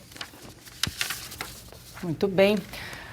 Ana Paula Henkel, é importante lembrar que a Europa vive uma crise energética em razão da guerra na Ucrânia e fica a pergunta, né, que a Greta Thunberg, então, estava se opondo a uma retomada aí de uma mina de carvão, né? Como é que os europeus vão viver aí em relação a essa crise energética por conta aí da guerra da Ucrânia? E lembrando que eles estão em pleno inverno agora, né? E sabe quem avisou dessa crise, que essa crise chegaria? O laranjão, malvadão, Donald Trump. As pessoas podem gritar, tentar colocar etiqueta na gente, é trumpista, é ista, os istas, né, ismos que eles adoram aí, mas o Trump tentou alertar, principalmente a Europa, que eles estavam extremamente dependentes do fornecimento de gás natural da Rússia. E tem um vídeo que corre aí as redes sociais, você encontra facilmente no YouTube, o Donald Trump, enquanto presidente, em 2018, numa conversa ali, tanto na ONU quanto na União Europeia, dizendo, olha, vocês estão exagerando nessa dependência do gás da Rússia, esse preço vai chegar. E o preço chegou, né? E a Alemanha, a França tiveram que reabrir lugares exatamente para queima de combustão de combustíveis fósseis. E o Silvio disse eco-chatos, né? Eu falo que é ecoterroristas, porque tudo é uma grande histeria, sem embasamento nenhum naquela palavrinha que eles vivem gritando e de maneira histérica, ciência, ciência, ciência. Aqui nos Estados Unidos, por exemplo, quando o Obama ainda era presidente, estavam no processo de independência energética, processo que foi finalizado com a administração do Donald Trump. Os Estados Unidos estavam exportando barris de petróleo. Hoje, sob a administração de Joe Biden, tem que pedir, pelo amor de Deus, para a Arábia Saudita aumentar a produção. A Arábia, a OPEP, que disse que não vai aumentar. Aí Joe Biden teve que ir na Venezuela, no ditador, pedir um favorzinho para importar barris de petróleo. Pois bem, havia um processo de independência energética ainda, confesso que até antes do Donald Trump, no Obama.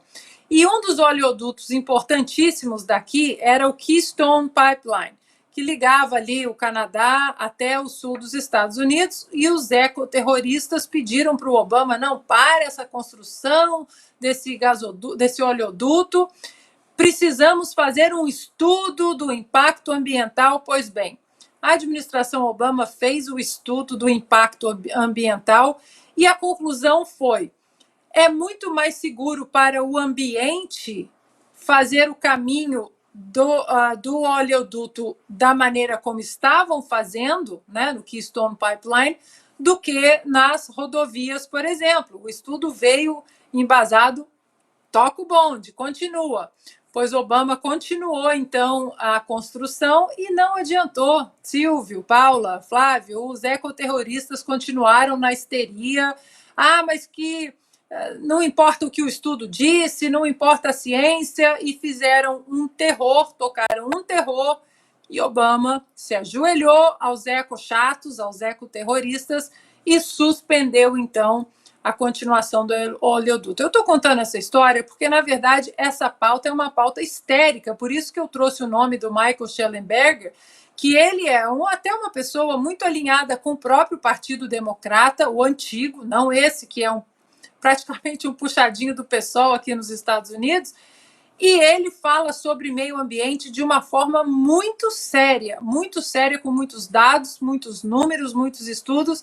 Então, recomendo, para sair dessa histeria e ter bons argumentos, os livros e os textos também que você encontra no próprio Twitter do Michael Shellenberger, e vai te dar muito potencial e muita informação para esse tipo de debate que precisa sair da bolha histérica que ativistas como Greta colocam na histeria de propósito, principalmente na imagem que a gente viu aí dela sendo carregada. Era exatamente isso que ela queria. Quer complementar, Flávio?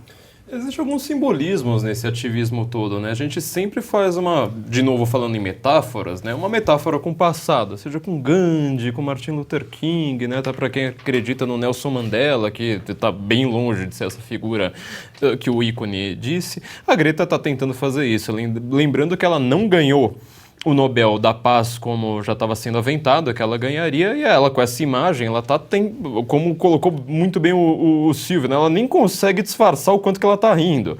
Como eu falei também no começo do programa, foi igualzinho no 8 de janeiro, aqui no Brasil, né? Você pode ter certeza que estava a esquerda inteira, todo o estamento burocrático, boa parte do poder judiciário, soltando fogos, mas extremamente feliz com aquilo ali para finalmente conseguir ter uma justificativa para as suas medidas tirânicas e autoritárias. Essa história que a Ana está contando do Keystone Pipeline, é uma das coisas mais fundamentais para entender de verdade a crise energética do mundo. Eu também conto essa história no artigo A Ucrânia Balança o Mundo, né? Foi o artigo da capa da edição 101 aqui da Oeste. Este está ainda só para assinantes, que eu estou contando exatamente essa tramitação, né, de como o Trump estava tentando rever as políticas do Obama, e depois o Biden, uma das primeiras coisas que ele faz no segundo dia ali de mandato foi justamente reverter de volta para aquela política desastrosa do Obama, que fez com que os Estados Unidos e a União Europeia ficassem completamente dependentes do gás russo. Como disse a Ana também, a gente está vendo uma cena bizarríssima no mundo, que é o Biden pedindo petróleo para a Venezuela. Como assim os Estados Unidos estão pedindo uma coisa como essa, né? Eu quero citar aqui um trechinho do que o PH Vox falou, né, o Paulo Henrique Araújo, que esse New Green Deal, né? Olha como eles sempre querem fazer uma metáfora com o passado. Se funcionou, né? O New Deal funcionou no passado, e olha que não funcionou tão bem assim. Mas se as pessoas acreditam no termo New Deal, então vamos fazer o New Green Deal. E aí a gente tem que lembrar de um detalhe mais trágico ainda. O Maduro, agora que o Biden está pedindo um pouquinho de petróleo venezuelano, ele refina o petróleo não na Venezuela, mas no Irã. Graças a isso, o Irã, pela primeira vez na história, está passando com seus navios pelo Canal do Panamá.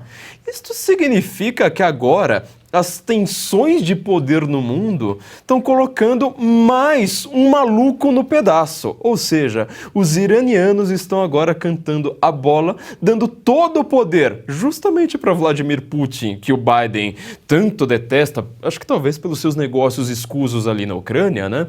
E agora a gente está vendo que o Biden, tudo que ele faz parece que acaba virando um desastre. O mundo está sofrendo demais, enquanto essas pessoas ficam acreditando nessa teoria, às vezes da conspiração de aquecimento global.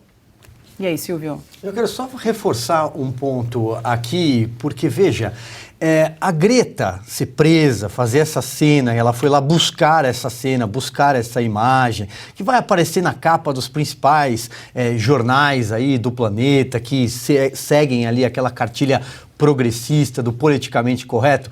Tudo bem. Tudo bem. A fala da Marina Silva também provavelmente vai provocar esse mesmo tipo de reação. Os Leonardos DiCaprio, a gente já conhece essa agenda. Agora, eu queria mais uma vez reforçar a fala do John Kerry, aí, o czar do clima enviado pelo governo americano para essa cúpula, porque ele disse que estão nessa sala um grupo seleto de seres humanos.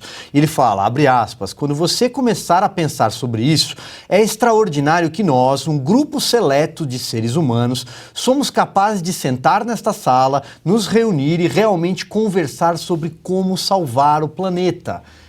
Palavras de John Kerry, que foi aplaudidíssimo, que estava cercado desse tipo de pessoas seletas. Ou seja, uma crise energética na Europa, afetando a produção agrícola mundial, milhares de pessoas que podem morrer de frio e já sofrendo com frio. Lembrando que temos inclusive uma guerra em curso no leste europeu e eles realmente estão preocupados em fazer o discurso de pessoas seletas. É disso que se trata. Agora, 18 horas e 55 minutos, estamos ao vivo no canal Rumble e a gente segue com mais informações e notícias aqui no programa Oeste Sem Filtro.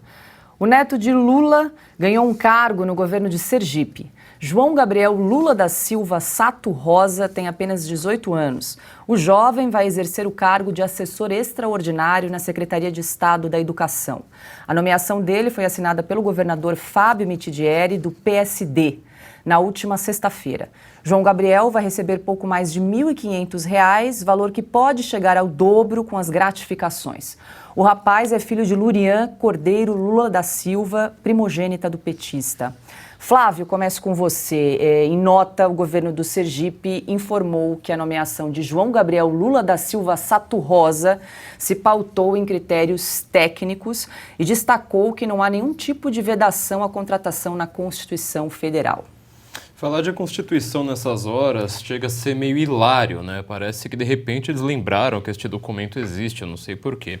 Mas uma coisa que é extremamente, impactante na história do PT é o quanto que este partido adora se confundir com o próprio Estado. E a figura da família inteira do Lula boletada ali é o que chama muita atenção, porque eles reclamaram tanto, né, dos filhos do Bolsonaro, porque o Carlos Bolsonaro vai em viagens diplomáticas, que o mundo inteiro faz, né? Porque a primeira-dama isso, porque não sei mais o quê, e agora sempre que envolve a família do Lula e seus filhos, é a coisa mais normal do mundo. Nós vimos que o PT, em sua história, sempre confundiu o partido, a ideologia do partido com o Estado. Agora nós estamos vendo aí um caso, né? Ou seja, de uma pequeneza, assim, R$1.000 ali no cargo de uma secretaria do Sergipe.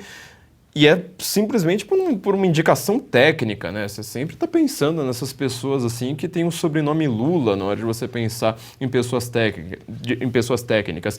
Devemos lembrar, por exemplo, do caso do Fabinho Gamecorp. Quem lembra dessa, né? O grande Fabinho Gamecorp, que era um biólogo que trabalhava... Na verdade, não sei nem se ele era biólogo, mas ele trabalhava num zoológico aqui, né, ficava lá cuidando dos animais e de repente ele de um ano para o outro, misteriosamente, essas coisas que só empreendedorismo assim, mais sério, consegue fazer, ele tem a maior empresa de games assim, com milhões e milhões, e a gente estava no auge da época da informatização. Eu sempre lembro as pessoas que acham que o PT criou a nova classe média, que o PT transformou o pobre em classe média, que na verdade o mundo inteiro estava fazendo isso naquele momento, porque a passagem do final dos anos 90 para o começo dos anos 2000 foi a época da informação, ou seja, que estava todo mundo tendo computador em casa pela primeira vez. É óbvio que naquela época você tinha uma grande indústria de games, você tinha muita gente saindo de um empreendedorismo que era geralmente assim mais baixo, né, trabalhar ali na vendinha para de repente virar web designer, virar programador, uma coisa que paga muito mais. E aí essas pessoas assim, tinha suas dificuldades, mas não o Fabinho Game Corp, entendeu? Fabinho Game Corp, este era um grande empreendedor. Acho que a gente tem que ficar um pouquinho de olho aí neste netinho aí do Lula. Aliás, a gente tem que também lembrar, né, da história da Lurian. Pesquisa aí na internet, eu não vou nem comentar aqui, né? Mas o que a própria mãe da Lurian falou sobre quando o seu pai foi conhecê-la na maternidade, né? A gente tem que dar uma olhadinha aí no netinho do Lula para ver se ele logo, talvez vire um grande empresário dos games também, ou de alguma outra coisa que esteja bombando aí neste momento. E aí, Silvio, João Gabriel pode ser o novo Fabinho Game Corp? Olha, bem breve, Paula, eu não tenho nada contra ele trabalhar, o Fabinho, nada contra ele trabalhar. Acontece que é o grande problema que é Meu Governo Minha Vida, o programa Meu Governo Minha Vida, em empregar na máquina pública como se fosse uma empresa privada, familiares, amigos, companheiros, todos os sindicalistas. A gente sabe muito bem como é que isso funciona. A gente viu isso acontecer no governo Lula 1, Lula 2, depois no governo Dilma, inclusive na transição do governo Lula para Dilma, havia uma preocupação das centrais sindicais, por exemplo, dos familiares de políticos, e será que a Dilma vai mudar um pouco o nosso esquema, o cabidão de emprego? Então esse que é o problema, o Meu Governo Minha Vida, é aí que mora o problema. Né? Então, nada contra ele trabalhar, mas trabalhar numa empresa pública, tendo ligações, porque a própria mãe é assessora de um senador do PT, do Estado, é claro que houve alguém bateu na porta ali e falou, poxa, arruma um emprego para o meu filho. Como eu disse, nada contra trabalhar, mas na empresa pública, em cargo público. E aí, Ana, em nota, o governo de Sergipe disse que a Constituição não veda esse tipo de nomeação, mas será que é moral? Olha, Paula, é difícil até a gente comentar, né? Porque o que pode ser feito, né? Se a gente criticar esse tipo de nepotismo, esse tipo de ação desse governo que já provou que foi um governo e administrações altamente, profundamente, detalhadamente corruptas no passado, né? O que a gente pode falar hoje, né? Temos a autocensura de ficar, às vezes, pisando em ovos, né? Não, mas aí você pensa, mas a Constituição me autoriza a criticar, a Constituição não autoriza esse tipo de ação. Que Constituição? Que Constituição, Paula? Por isso que a eleição para presidente do Senado, logo, 1º de fevereiro, né, se eu não me engano, é uma das eleições mais importantes da história do Brasil.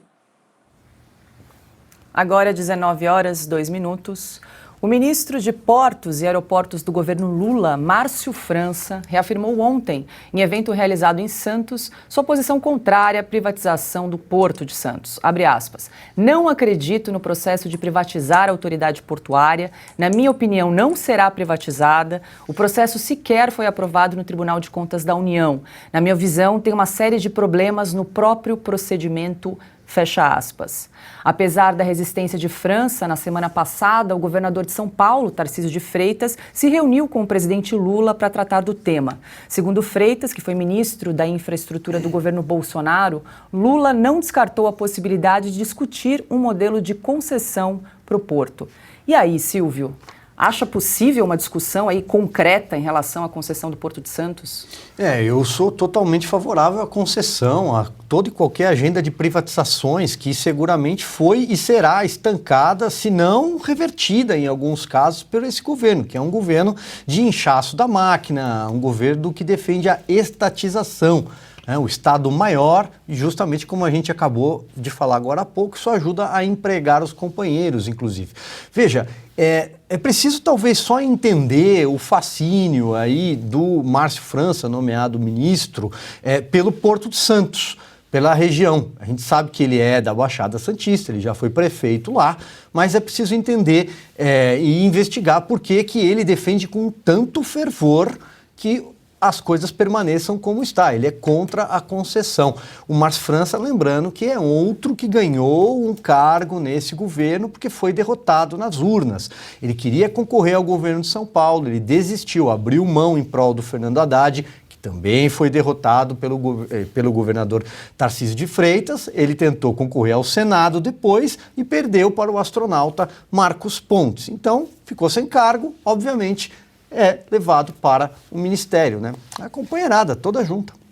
Flávia, a gente já comentou esse assunto aqui em outra oportunidade no programa, né? O Porto de Santos é responsável por quase 30% das trocas comerciais do Brasil e, inclusive, a Revista Oeste fez uma reportagem em relação a esse tema e trouxe dados, números bastante interessantes, né? Em 2018, o Porto de Santos apresentou prejuízo de mais de 470 milhões de reais. Com a nova gestão, a partir de 2019, chegou com lucro de 87 milhões, em 2020, 200 milhões de lucro, 2021 330 e fechou o ano ali comemorando um lucro de R$500 milhão.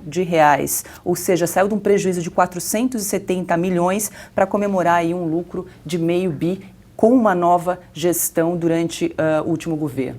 Tem muita coisa a ser comentada aqui em pouco espaço. Eu quero, antes de mais nada, lembrar que o Márcio França ele soltou uma das maiores fake news dessas eleições, né? Até coloquei num artigo que eu escrevi para a Revista Oeste, né?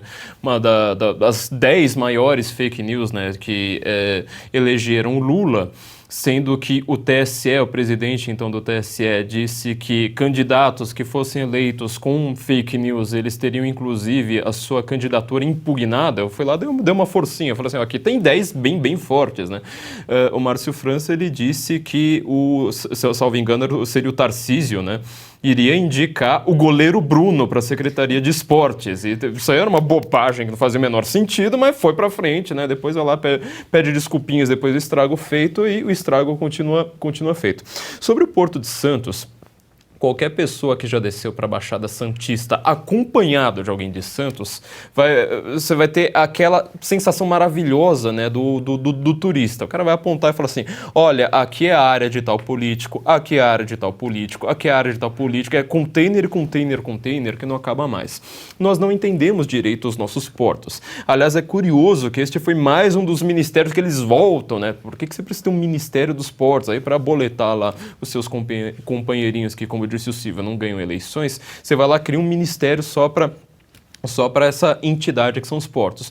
Nós não entendemos isso direito no Brasil, a não ser justamente pessoas que trabalham em regiões que tenham portos, né, como Santos, Natal, Rio de Janeiro, assim por diante.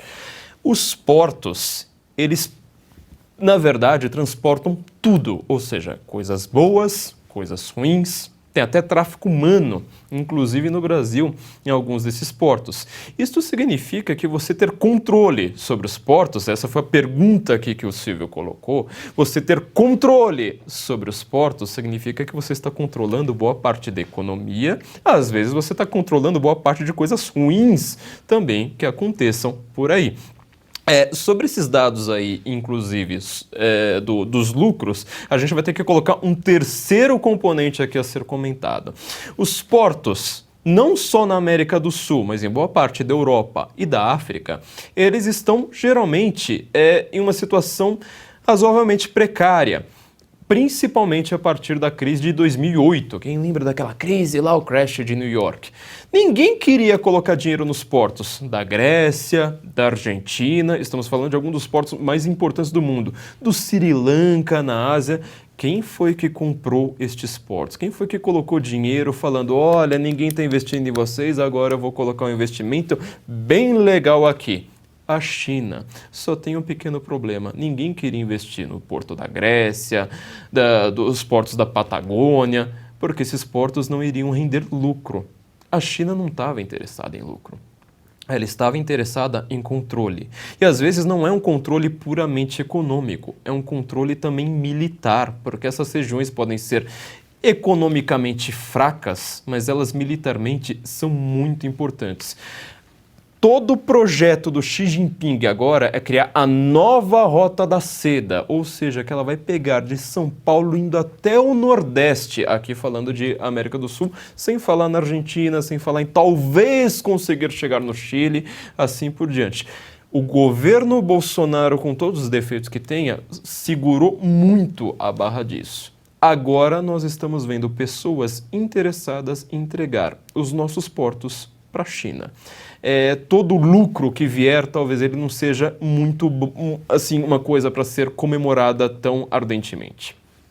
E aí, Ana, na próxima semana o governo paulista deve ter um novo encontro com a equipe de Lula para apresentar detalhes da proposta de concessão do Porto de Santos. Temos aí uma queda de braço entre Márcio França, contrário à privatização, e o governador de São Paulo, Tarcísio de Freitas, totalmente favorável à concessão do Porto de Santos, né? É claro, a atual administração ela quer mais Estado, ela quer o elefante onipotente, onipresente em todos os lugares.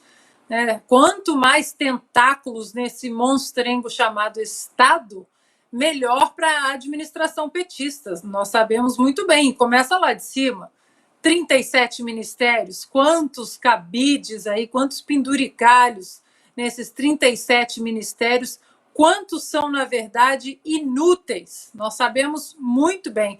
Aqui nos Estados Unidos, 320 milhões de habitantes, um país rico, um país próspero e que tem 16 ministérios, e a vice-presidência é, inclusive, considerado como um dos ministérios. E nesse pacote todo aí, de Porto para cá, Porto para lá, engraçado que, nesse contexto, quando tem o dedo da China, como o Flávio muito bem colocou, a discussão meio ambiente parece que some, né? Porque nós sabemos muito bem que o meio ambiente não é uma das prioridades, das preocupações dos chineses. E aí esse debate desaparece. Eu pedi para a nossa produção subir o livro que eu mencionei, aqui uma foto, muita gente pedindo no chat.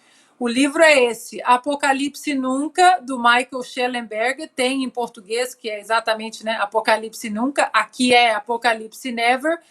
Esse livro é simplesmente espetacular para tratar do assunto de uma maneira séria, correta e intelectualmente honesta sobre o meio ambiente. Boa, Ana. Eu estava acompanhando aqui no chat, muita gente perguntando o nome do livro. Ótimo. 19h11. A Federação das Indústrias do Estado de São Paulo, a Fiesp, aprovou ontem à noite a destituição do presidente da entidade, Josué Gomes da Silva. A medida foi aprovada por 47 votos a 1. Houve ainda 2 abstenções.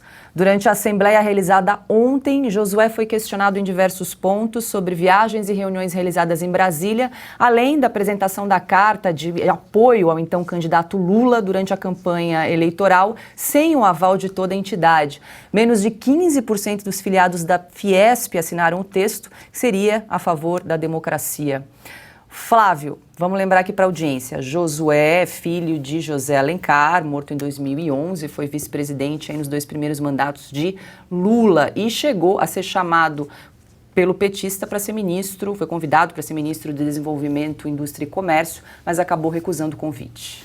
José de Alencar, que era do PP na época, ficou assim um choque, porque o PT nunca tinha feito um governo de, vamos dizer, de uma coalizão grande, chamando o pessoal que era entendido como a direita.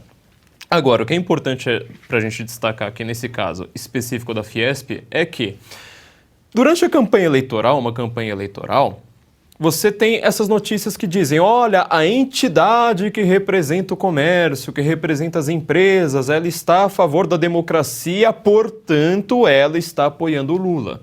Quando nós vamos ver a verdade dos fatos, é que uma pessoa que estava ali, ela fez isso aí tudo a toque de caixa. Manda lá, olha, minha preferência é tal, estou falando aqui em nome da Fiesp. Só depois das eleições, com todo o estrago feito, é que dá tempo de você unir assinatura por assinatura de pessoas que estavam morrendo de medo de serem canceladas, de serem perseguidas, assim por diante, e fala assim, olha, na verdade não era bem assim. Olha, foi o quê? 47 votos a 1, Ou seja, é uma votação estupenda.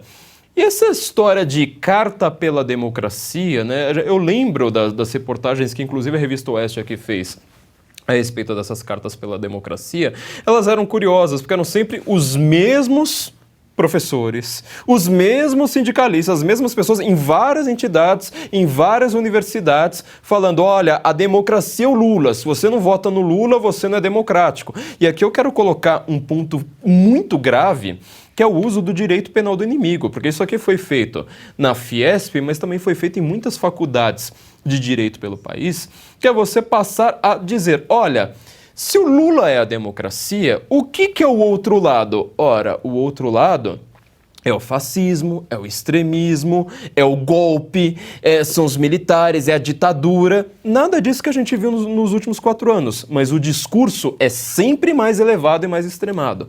Ora, se você pega uma máquina do tempo, volta para a Alemanha, em 45, tem uma arma na mão e alguém te aponta ali do lado e fala, olha, aqui tá um bigodudo meio esquisito, mesmo que você não goste de armas, mesmo que você nunca pense em matar uma pessoa, você não iria lá e falar assim, olha, esse cara aqui tá merecendo um tiro no meio da testa? Bom, agora veja, eles usam o mesmo tipo de discurso para pessoas normais, para tio, para a tia do Zap, para o caminhoneiro, para o aposentado, para essas pessoas que têm como única referência, gente muito simples, como eu coloquei nesse artigo da Revista Oeste, simplesmente colocar uma bandeira do Brasil e falar, eu sou patriota e eu quero o meu país de volta. E aí você vai lá e usa o mesmo tipo de termo.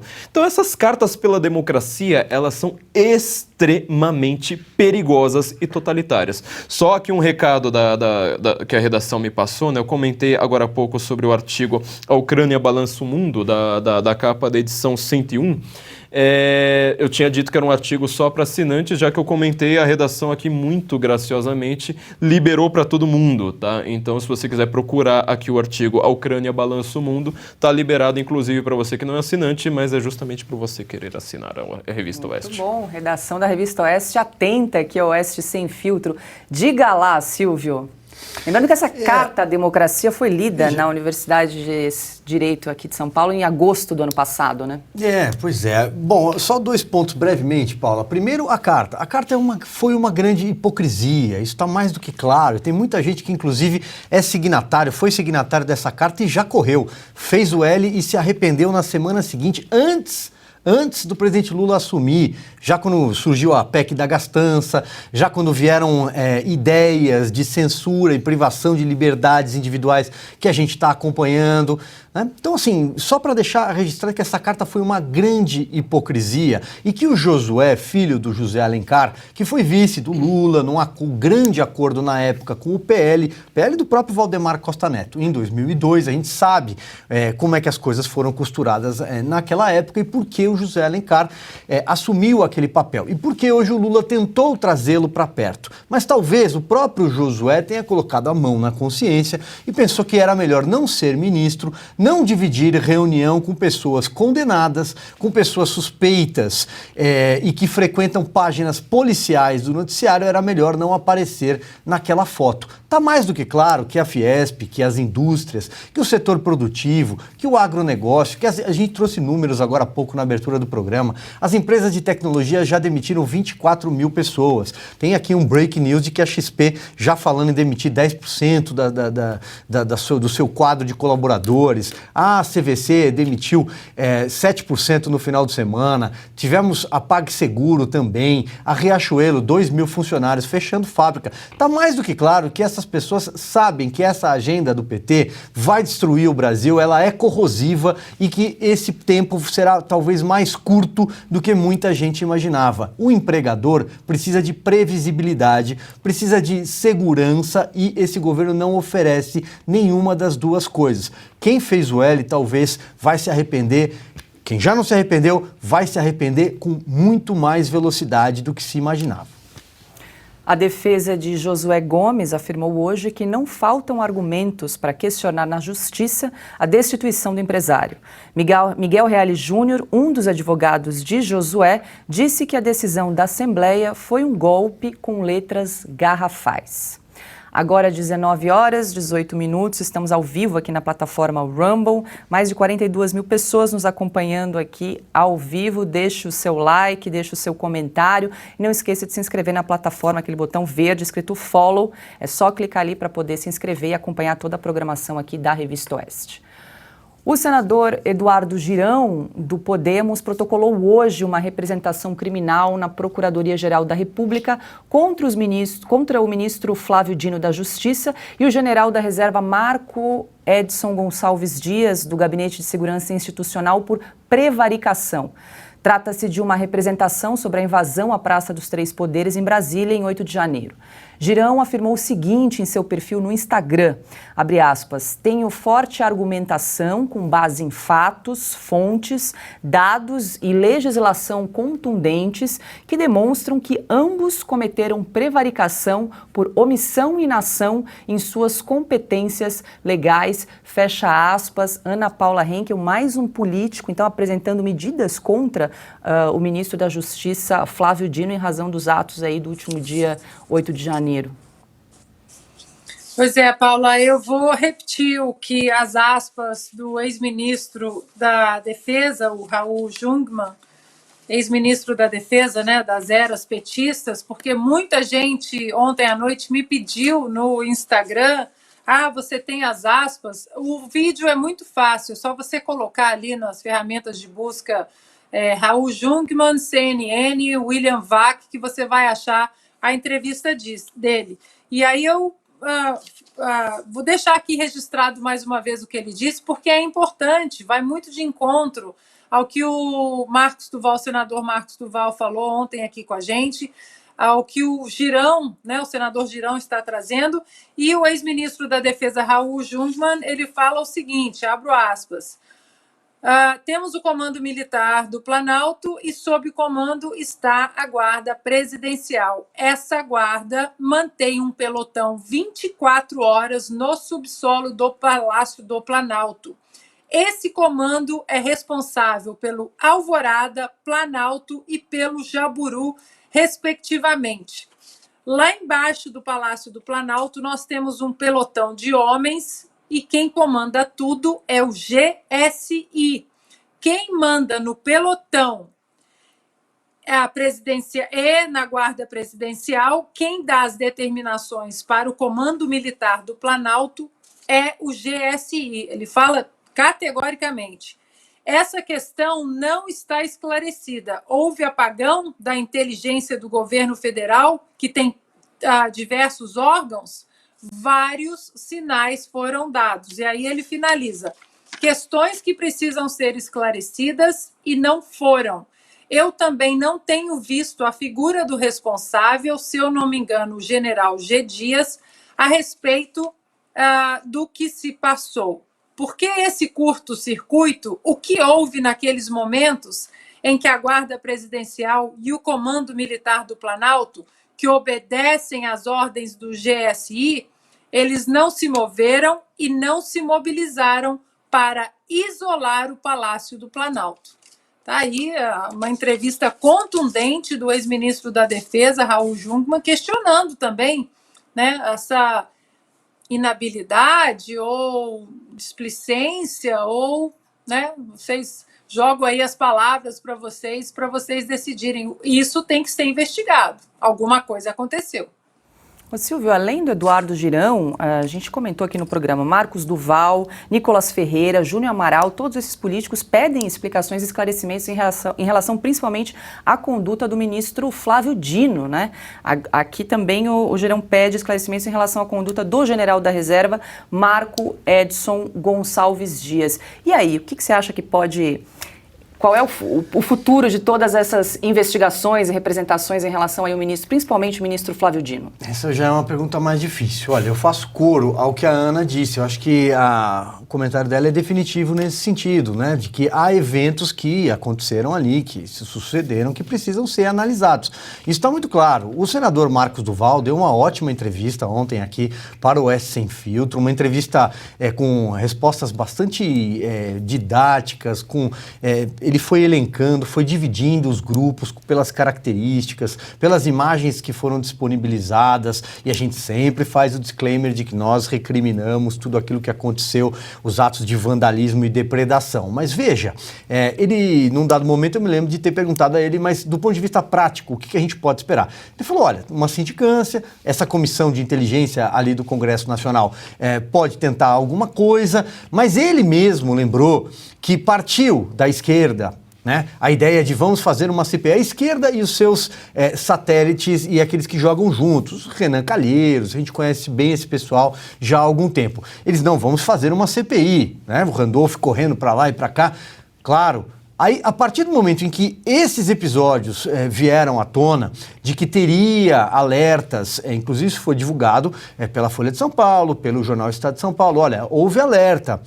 O GSI foi avisado, 18 órgãos, salvo engano, aqui, ou 16, foram alertados. Aí, então, eles recuaram. Não é mais para ter CPI, porque pode chegar na gente. Então, assim, precisa ser tudo apurado. Sobre a fala do Raul Jungmann, que foi ministro do governo Michel Temer, nessa entrevista que ele deu, ele deixou muito claro, como a Ana falou aqui, você não entra no Palácio do Planalto desse jeito com estilingue na mão. Tem ali uma guarda com 40 homens preparados, treinados para esse tipo de situação. Inclusive porque é preciso, muitas vezes, evacuar o presidente da República. Ninguém vai entrar no Palácio do Planalto com um estilingue, ou assim como não entra em outras sedes de governos. Não é assim tão simples. Então, tudo precisa ser apurado. Agora, voltando à tua pergunta, será que vai?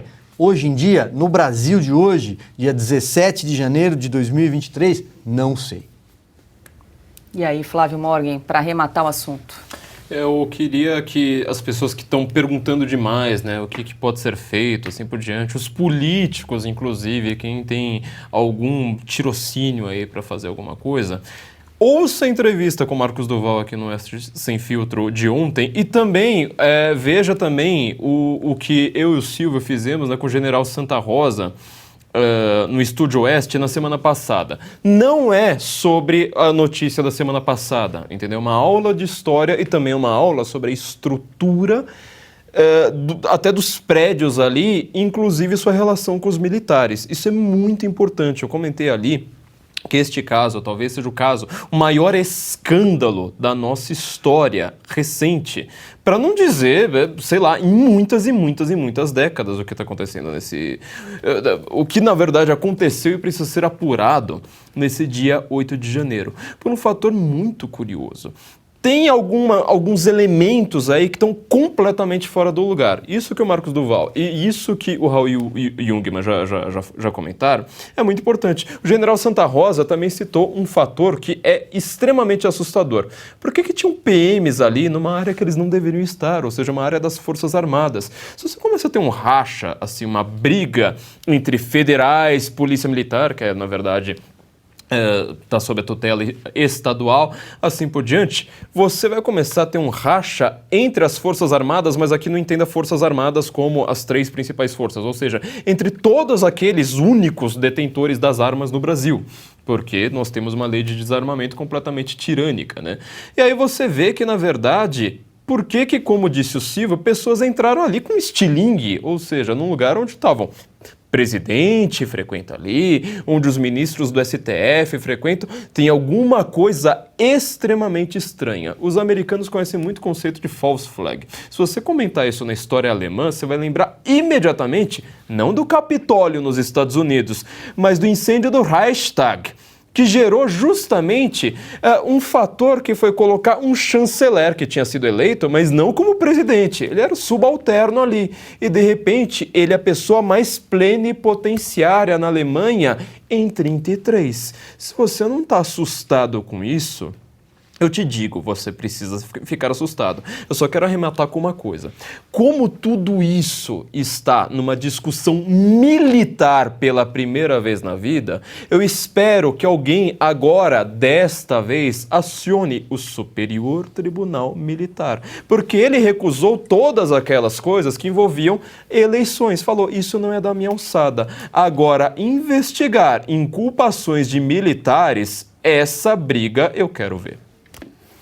Agora, posso acrescentar um ponto? Diga rapidamente? lá, Ana. O Flávio trouxe esses false flags, né, que nós vimos aqui nos Estados Unidos também, vários eventos, desde 2020, principalmente com o objetivo de derrubar ou, no mínimo, poluir, danificar a candidatura à reeleição de Donald Trump. Mas os americanos, eles são tão preocupados com essa questão da liberdade, as coisas passadas, as leis passadas a toque de caixa, que até diante de um ato de terrorismo absoluto, que foi o 11 de setembro, logo após o 11 de setembro, mais ou menos um mês depois do 11 de setembro, ali meados de outubro, o Congresso americano passou o chamado Patriot Act. Só uma deputada daqui da Califórnia, por incrível que pareça, uma deputada democrata, votou contra. Todos os outros deputados, senadores, todo mundo apoiou o Patriot Act. E o Glenn Greenwald até é crítico desse Patriot Act, e eu também, porque esse Patriot Act, essa lei que foi passada a toque de caixa diante daquele grande histórico ato terrorista, cerceou, amarrou e deu as liberdades dos americanos, liberdades protegidas pela Constituição, e deu um poder tão absoluto para o presidente de vigiar, de prender, de questionar, de interrogar, de entrar na intimidade sem o menor processo legal, que as pessoas elas levantaram aqui o alerta. Peraí, nós estamos com os Estados Unidos, nós demandamos respostas aos atos terroristas, aos terroristas que invadiram nosso país, mas calma lá. E aí muita gente fala, nossa, mas não era um republicano, George W. Bush na presidência, e você vai criticar. Ora, George W. Bush foi um dos piores presidentes, eu acho, da história dos Estados Unidos, e não é porque é um republicano que a gente vai achar que todos os atos políticos eles são bons. Então, mesmo diante de um ato terrorista real e histórico, como foi o 11 de setembro, os americanos questionaram a medida passada a toque de caixa no Congresso, exatamente porque eles falaram, a partir do momento que o Estado cria tantos poderes para amarrar a gente, não apenas os braços e as mãos, mas amordaçar e entrar na nossa intimidade, para reverter isso é muito difícil. E esse ato foi muito criticado e é criticado até hoje. 19h30. Acabou aí mais um programa, mais uma edição de Oeste Sem Filtro. E para lembrar você que está nos acompanhando, hoje o deputado federal Sanderson, do PL do Rio Grande do Sul, também denunciou o ministro da Justiça e da Segurança Pública, Flávio Dino, por crime de prevaricação. O parlamentar protocolou uma representação junto à Procuradoria-Geral da República para apurar a conduta do ministro diante da invasão às sedes dos três poderes em Brasília, no dia 8 de janeiro. Nós tentamos entrevistá-lo aqui no programa, mas, em razão de problemas técnicos, não foi possível. Amanhã, o deputado estará ao vivo aqui conosco, então você que está nos acompanhando não pode perder a entrevista com o deputado Sanderson. E termina aqui mais uma edição do programa Oeste Sem Filtro. Muito obrigada pela sua companhia. Começo me despedindo pelos meus colegas aqui de estúdio, Flávio Morgan.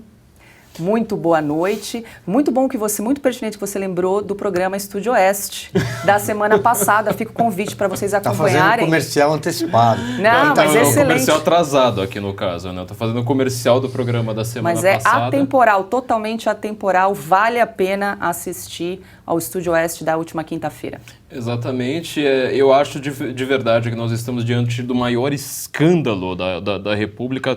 Não estou querendo comparar o Petrolão, que foi um escândalo de somas em dinheiro, mas de escândalo, de destruição da democracia, talvez algo bem mais grave, né, do que ser roubado.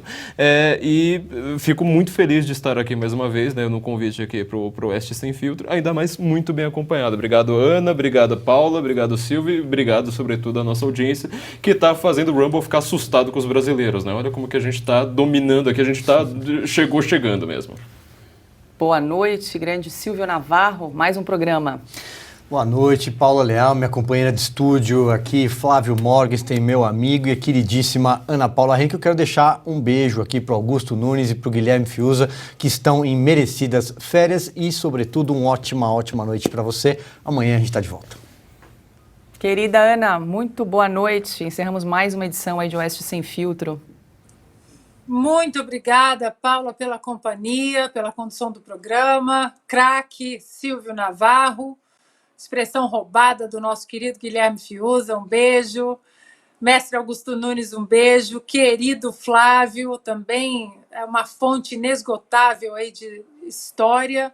E a nossa audiência maravilhosa. Eu agradeço mais uma vez as muitas mensagens no meu Instagram, principalmente vocês avisando que assinaram a revista Oeste. Muito, muito obrigada. Isso tudo aqui, esse programa existe porque vocês estão aí do outro lado assinando a revista. Boa noite e até amanhã. É isso aí, agora 19h33, estamos encerrando mais uma edição do programa Oeste Sem Filtro. Lembre-se de fazer a inscrição no nosso canal do Rumble, deixar o seu comentário e compartilhar o link com amigos, familiares nas redes sociais para que outras pessoas também cheguem aqui até o canal.